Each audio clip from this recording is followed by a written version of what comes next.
बिस्मिल्लाहिर्रहमानिर्रहीम। अस्सलाम वालेकुम। Welcome to my channel. मैं हूं होम्योपैथिक डॉक्टर मोहम्मद मेहराब खान। आज मैं जिस बीमारी के बारे में बात करना चाहूँगा वो है कोलेस्ट्रॉल। कि कोलेस्ट्रॉल क्या होता है, किस वजह से होता है, कोलेस्ट्रॉल का हमारे जिस्म में रोल क्या है, यानी कि क्या फंक्शन सर अंजाम देता है, और अगर कोलेस्ट्रॉल का लेवल जिस्म में हाई हो जाए तो इसके क्या नुकसान हो सकते हैं। और फिर आखिर में कुछ आपको मैं होम्योपैथिक मेडिसिन भी बताऊंगा जिसको यूज़ करके आप कोलेस्ट्रॉल को ख़त्म कर सकते हैं या उस पर आप काबू कर सकते हैं। क्योंकि आजकल बीपी के पेशेंट बहुत ज़्यादा हो चुके हैं और इसके साथ साथ कोलेस्ट्रॉल के बहुत ज़्यादा पेशेंट हो चुके हैं। हर जगह पे, ख़ास तौर पे पाकिस्तान में बहुत ज़्यादा पेशेंट है कोलेस्ट्रॉल के, जिनको सारी ज़िंदगी मुख्तलिफ मेडिसिन खानी पड़ती हैं एलोपैथिक की। जिस तरह लिपिगेट बड़ी मशहूर मेडिसिन है, रोवेस्टा के नाम से है, ठीक है। और भी काफ़ी सारे मेडिसन हैं रोसोवास्टेटिन में, ठीक है, या एटोवास्टेटिन में, जो उनको सारी ज़िंदगी खानी पड़ती है। तो आज मैं आपको जो मेडिसन है वो भी आखिर में बताऊंगा जिसको यूज़ करके आप इसको बिल्कुल ख़त्म कर सकते हैं।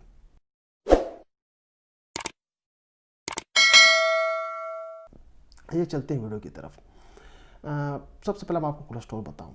कोलेस्ट्रॉल क्या, हाई कोलेस्ट्रॉल, जिसको हाइपरलिपिडेमिया या हाइपोकोलेस्ट्रोलेमिया भी कहते हैं। ये वो स्टेज होती है जिसमें कोलेस्ट्रॉल बहुत ज़्यादा बढ़ जाता है, जिसके बाद हार्ट अटैक और दूसरे हार्ट डिजीज़ का ख़तरा बन जाता है। अब मैं आपको बताऊं कि कोलेस्ट्रॉल होता क्या है। बेसिकली ये कोलेस्ट्रॉल हमारे जिस्म में प्रोटीन के साथ इसका कंपोजिशन होता है, जिसको लाइपोप्रोटीन कहते हैं। फिर यहाँ पे सवाल पैदा होता है कि कोलेस्ट्रॉल का हमारे जिस्म में रोल क्या है, ठीक है, क्या फंक्शन वो सर अंजाम देता है, क्या वो करता है हमारे जिस्म में। हमारे जिस्म में जितने भी हार्मोन्स बनते हैं इसके साथ इन कोलेस्ट्रॉल का एक कंपोजिशन है, यानी कि ये इसका एक अहम कंपोजिशन है। सेकेंडली, जितनी भी सेल्स मेम्ब्रेन है उसके साथ ये एक अहम कंपोजिशन है। फिर जो विटामिन डी जो हमारे जिस्म बनाता है उसका भी ये एक अहम कंपोजिशन है। और इसके अलावा जो बाइल एसिड जो हमारे जिस्म में बनता है, इसको बनाने में ये एक अहम किरदार अदा करता है, जो आगे आने में मदद करता है। लेकिन जब कोलेस्ट्रॉल बढ़ जाए, जब कोलेस्ट्रॉल का लेवल ज़्यादा हो जाए तो इससे मुख्तलिफ मुश्किलात का सामना हमें करना पड़ता है। जिस तरह जितनी भी हमारे आर्टरीज वाल्स हैं उसमें थिकनेस आ जाती है, जिसकी वजह से वो ऑर्गन जो वो आर्टरीज जो किसी भी ऑर्गन को ब्लड सप्लाई करती है तो वो उसको उस तरह ब्लड सप्लाई नहीं कर सकती, जिसकी वजह से काफ़ी बीमारियां जो है ना वो जन्म लेती हैं। वो मैं आपको आगे बताता हूँ। जिस तरह एक कोरोनरी आर्टरीज है जो हमारे हार्ट को ब्लड सप्लाई करती है, लेकिन जब इसके वाल्स जो आर्टरीज है उसके अंदर जब कोलेस्ट्रॉल डिपॉजिट हो जाए तो उससे फिर उसको आगे हार्ट को ब्लड सप्लाई करना मुश्किल हो जाता है, जिसके वजह से आगे हार्ट अटैक और दूसरे हार्ट डिजीज़ का ख़तरा बन जाता है।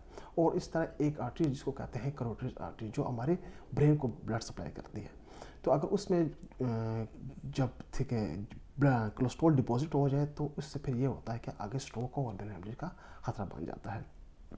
अभी मैं आपको बताता हूँ कि कोलेस्ट्रॉल की किस्में कितनी हैं, कौन से अच्छे कोलेस्ट्रॉल है, कौन से बुरे कोलेस्ट्रॉल है। एक कोलेस्ट्रॉल जिसको कहते हैं एलडीएल, यानी कि लो डेंसिटी लाइकोप्रोटीन, और दूसरा एक है कोलेस्ट्रॉल जिसको कहते हैं एचडीएल, यानी कि हाई डेंसिटी लाइकोप्रोटीन, और बीएलडीएल वेरी लो डेंसिटी लाइकोप्रोटीन, और एक कोलेस्ट्रॉल है वो है ट्राइग्लिसराइड्स। सबसे पहले मैं आपको एलडीएल के बारे में बताऊंगा। जो एलडीएल है जिसको बैड कोलेस्ट्रॉल भी कहते हैं, इसकी जो रेंज है वो हमारे जिस्म में 130 टू 200 होनी चाहिए।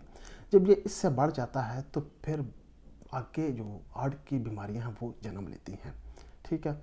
जो एचडीएल है जिसको गुड कोलेस्ट्रॉल कहते हैं, ये अप टू 40 होना चाहिए, यानी कि 40 तक होना चाहिए, 40 तक या 40 से ऊपर होना चाहिए तो ज़्यादा बेहतर रहेगा सेहत के लिए।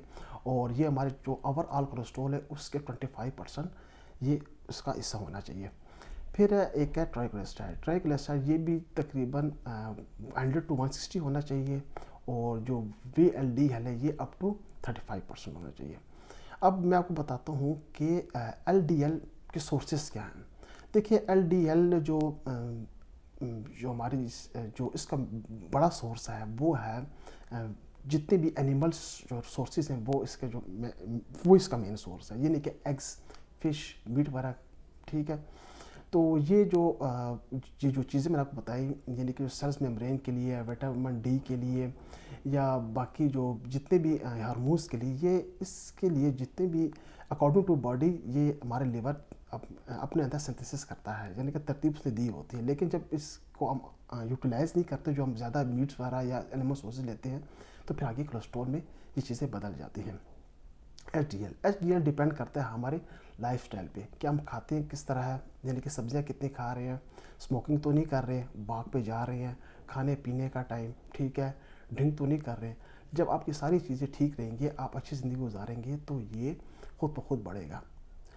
अब मैं बात करता हूँ ट्राइग्लिसराइड जो है, इसका जो सोर्स है ये है ऑयल, जितने भी ऑयल हैं, वेजिटेबल ऑयल जो कोई भी ऑयल, ठीक है, ये इसका मेन सोर्स है। इसके अलावा खुश जो फ्रूट है, ठीक है, ये भी इसका मेन सोर्स है। अब मैं आपको बताऊं कि वो कौन सा होम्योपैथिक मेडिसिन है जिसको यूज़ करके हम इसको ठीक कर सकते हैं। और जो गोलियां के नाम मैंने पहले बताए हैं, जिस तरह लिपिकेट हो गया, रोसोवास्टैटिन में जितनी भी मेडिसिन है उससे जान छुड़ा सकते हैं। उसमें से जो एक मेडिसिन है वो है एलएम स्टीवा भी कहते हैं और एलस्टेवियम भी कहते हैं उसको। और इसके अलावा क्रेटेगस, ठीक है, एलएम-स्टीवा और क्रेटेगस, अगर इन दोनों का सेम क्वांटिटी में लेकर इसका कम्बिनेशन बनाया जाए और 5-5 कतरे सुबह दोपहर शाम यूज़ किया जाए, तो इससे आपका कोलेस्ट्रॉल ख़त्म हो जाएगा।